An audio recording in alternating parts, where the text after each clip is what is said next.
Rising মিডিয়ার পক্ষ থেকে সকলকে স্বাগতম জানাচ্ছি। আমি এই মুহূর্তে অবস্থান করছি নারায়ণগঞ্জের সোনারগাঁয়ের একটি লিচুর বাগানে। এই লিচুর বাগানটির নাম সাধুর বাগান, যা সোনারগাঁয়ের সবচেয়ে প্রাচীন এবং সবচেয়ে বড় লিচুর বাগান। এখানে প্রায় 150টি লিচু গাছ রয়েছে। আপনাদের জানিয়ে রাখি, সারা বাংলাদেশের বাজারে প্রথমে এই সোনারগাঁয়ের লিচু বাজারে আসে এবং খেতেও অনেকটা টক মিষ্টি আলাদা স্বাদের। এজন্য সোনারগাঁয়ের লিচুর আলাদা কদর রয়েছে। আরেকটি বিষয় আপনাদের জানিয়ে রাখি, এই বাংলাদেশের সোনারগাঁয়ের যে লিচু রয়েছে, এই লিচু কিন্তু দেশের বাইরে বিভিন্ন দেশে রপ্তানি করে থাকে। এখানে কদমি, পাতি, চায়না থ্রি, মুজাফফরপুরি সহ বিভিন্ন রকমের লিচু চাষ করেন চাষিরা। এবারে অন্যান্য বছরের তুলনায় লিচু চাষ সোনারগাঁয়ে যথেষ্ট পরিমাণ হওয়ার পরেও ফলন অনেকটা কম হয়েছে।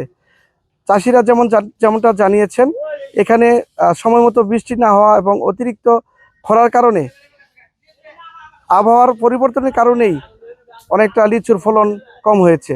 আমরা এই বিষয়ে যারা চাষি রয়েছেন এবং যারা লিচু সংগ্রহ করেন এমন কয়েকজনের সাথে কথা বলবো, জানাবো বিস্তারিত। এবার ফলন আগের তুলনায় 20% ফলন আইছে অন্যান্য বছর থেকে।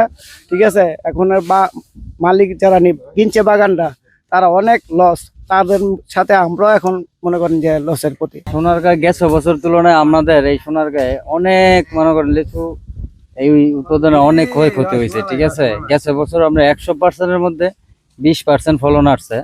তা আমাদের এতটুকুই দাবি, কৃষকের দাবি প্রধানমন্ত্রীর কাছে, তারেক রহমানের কাছে, যাতে সোনারগাঁয়ে আমাদের কৃষকের দিকে একটু দৃষ্টি আকর্ষণ করে। সারা বাংলাদেশের সোনারগাঁয়ের লিচু সবার আগে আসে এবং আমাদের সোনারগাঁয়ের লিচু খেতে খুব সুস্বাদু। 72 ঘন্টা ময়েশ্চার লক সমৃদ্ধ লিলি বডি ওয়াশ, শিয়া বাটারের গুডনেস স্কিন রিপেয়ার করে রাখে সফট ও গ্লোয়িং। সোনারগাঁয়ের লিচুর কথা অনেক শুনছি, এখন ঢাকা থেকে আমি আসলাম, শুনলাম যে সোনারগাঁয়ের লিচু অনেক ভালো, এই জন্য আমরা দেখতে এলাম ঢাকা থেকে। আইসা খায়া দেখলাম যে না, অনেক সুস্বাদু, অনেক ভালো। সোনারগাঁয়ের লিচুটা বিখ্যাত, কিন্তু আমরা প্রায় সময় আসি, আইসা তো দেখি, কিন্তু এবারকা আসলে ফলন একটু কম হয়েছে, কিন্তু লিচুর স্বাদ আগের মতোই আমাদের আছে, ওই সুস্বাদু আমরা পাইতেছি।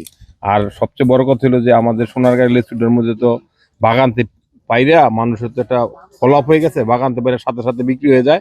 এটার মধ্যে কোনো ফরমালিন টরমালিন যেগুলো বলে মানুষ, এগুলা কোনো হয় না। সারা বাংলাদেশের ভিতরে এই কদমি লিচু আমাদের সোনারগাঁয়ে আগে আসে। বছর তুলনায় এবছর লিচু অনেক কম আসছে।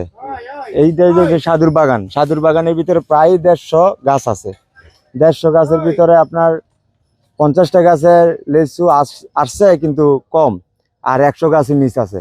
আমাদের সোনারগাঁয়ের বিশেষ করে যে যখন লিচুটা একটু বুড়ি দইটা একটু বড় হয়ে আসতেছিল সাইজ, তখন ওই একটা কুয়াশার একটা বৃষ্টির ভাব ছিল, একটু সামান্য হালকা হালকা বৃষ্টি পড়ছিল। ওই মুহূর্তে লিচুটা জইরা গেছিল। জইরা যাওয়াতে আমাদের বিভিন্ন বাগগুলা অনেক ব্যাপারই রয়ে, এমন দেখা গেছে 5 লাখ, 7 লাখ, 2 লাখ, 6 লাখ টাকার বাগান কিনছে, কোনো বাগান পার হয়ে যাইতে হয় না। এরকম ব্যাপারই এবার খুব হতাশায় আছে, খুব কষ্টে আছে যে যাই আছে।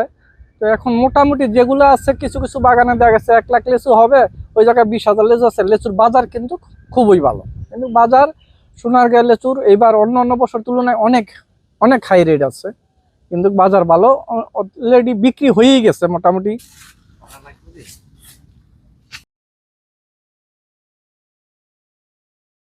72 ঘন্টা ময়েশ্চার লক সমৃদ্ধ লিলি বডি ওয়াশ, শিয়া বাটারের গুডনেস স্কিন রিপেয়ার করে রাখে সফট ও গ্লোয়িং।